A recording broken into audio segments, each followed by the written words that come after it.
Hi, my name is Veronica Baragas with mywigglesandgiggles.com, and I'd like to share with you some tips on opening a daycare center. Now, get ready to, hold on to your horses because this is definitely going to be a wild ride. Opening a daycare center is a lot of work. So some of the tips I could recommend would be to make sure that you have a plan, make sure that you have a business plan and goals set up for yourself. If you have, a rough draft, as you can say, I always go back to my rough draft. And I say it's a rough draft because, it can change and it will change. And as you go along the process of opening up your center, when you open up your center, those goals, those milestones are going to change, but you're always going to have a rough draft to go back to. So always remember, why are you opening up your center? What are the objectives? What is your mission? And how are you going to get there? Definitely look into the financial aspect because you may have all the ideas, you may have all the knowledge, you may have all the drive, but without that money, you cannot open up anything. So start saving because if you're looking for a loan, they're definitely going to want you to do a percentage. Usually it's about 10%.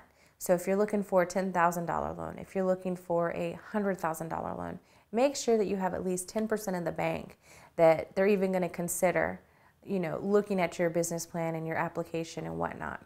Make sure you have a solid business plan. Make sure that you know your market. Make sure that you know where you want to go and that you know what you're doing.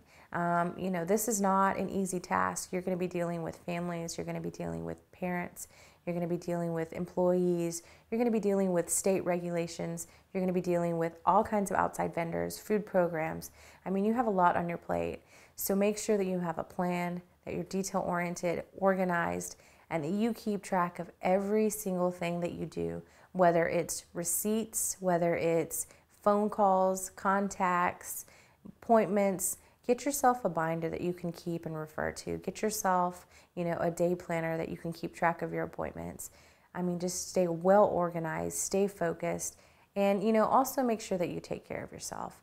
But, do your research, look for your state regulations and minimum standards, talk to professionals about what, the ups and downs that they're going through and what they're experiencing. Check out the economy. What are parents, what can they afford and whatnot.